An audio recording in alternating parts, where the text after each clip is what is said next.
Hey there everyone, Karan here from Tech Revs, and today we are reviewing the JBL Charge 5. This is of course 2023, and Happy New Year to everyone. So we are reviewing JBL Charge 3 after almost 2 years in the helm and no competitor in sight till now. Is that the case till now, or has that changed? So let's just check this review out.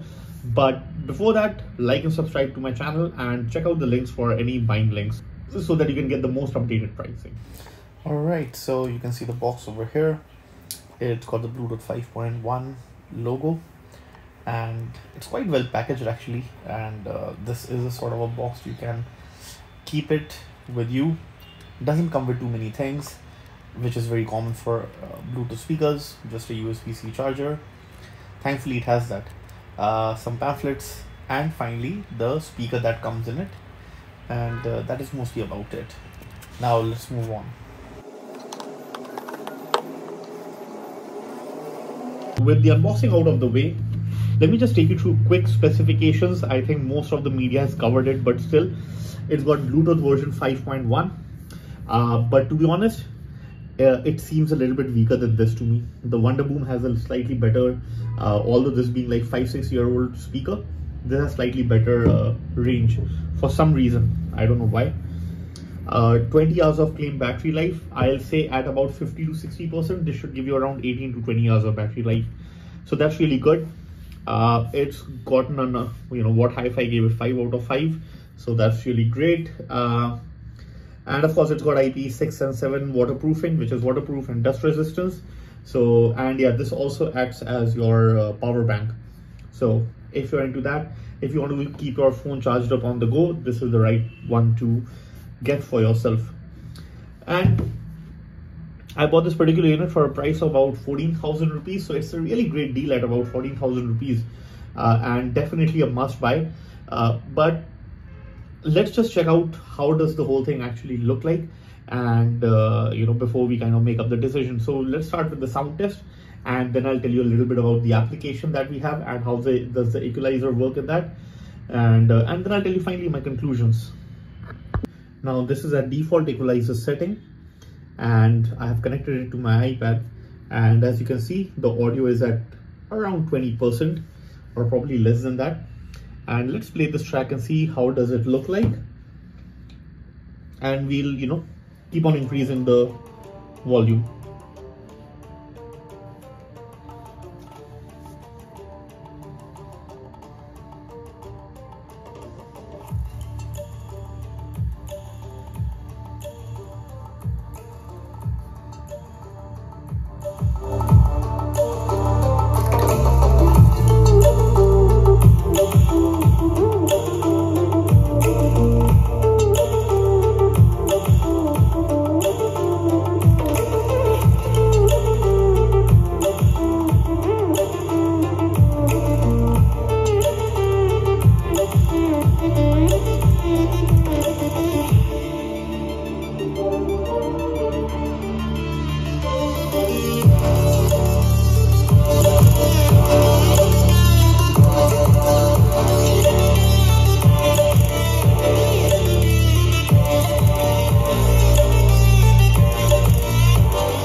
I'm floating through the air.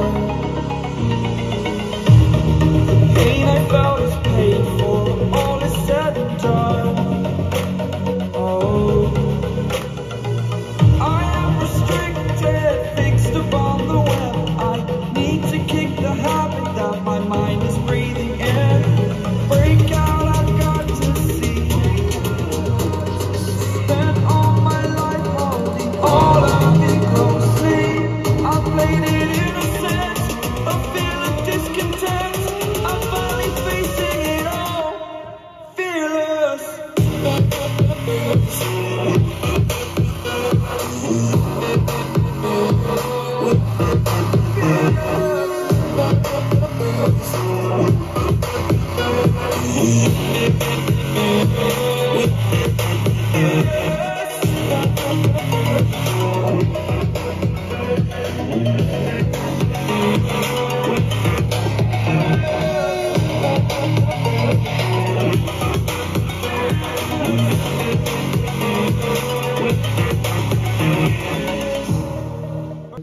to see that the sound is really good. It sounds really nice and it's got that nice deep bass. Also, it's got really bright highs, especially at the top end. You can see that the high is really becoming bright. Not to the point that it's unbearable, but yeah, they become high and they're very well detailed. So really crystal sound. So let me just quickly take you through the application. So you can see this is the JBL app, and it's a JBL portable app. So yeah, so you can see JBL Charge 5, and here you can see the equalizer over here. So bass is slightly boosted over here, mids, the treble, and all of those things you can find over here, and this is perfectly balanced now. This isn't a very comprehensive one, but it still does the job. It's got your feedback tone. You need to update this to the latest firmware, actually, to be honest. Once you get the Charge 5, you need to do a firmware update for the speaker to get this thing into it.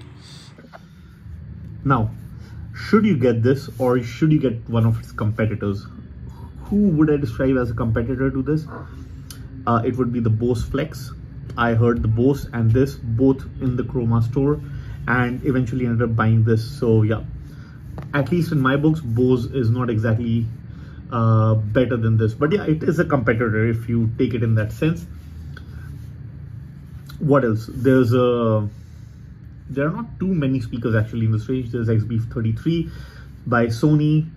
Again, this blows that out of the water. XB300 or something like that. There's a 300 speaker. So all of those are competitors to this, but I gave it a listen, and this actually sounds really natural and really good. It provides a really natural sound. I think in my books, this is definitely a win for me. So yeah, especially with all the features that you're getting at this price range, I think it is absolutely a no-brainer that you should be getting this speaker. All right, so if you like this review and if you thought that this was helpful to you in any way, shape or form, or if you want more such reviews or a more in-depth knowledge of this, let me know, and you can like and put your comments down in the comment section, and I'll try to answer them to whatever capacity I can. Thank you so much for watching.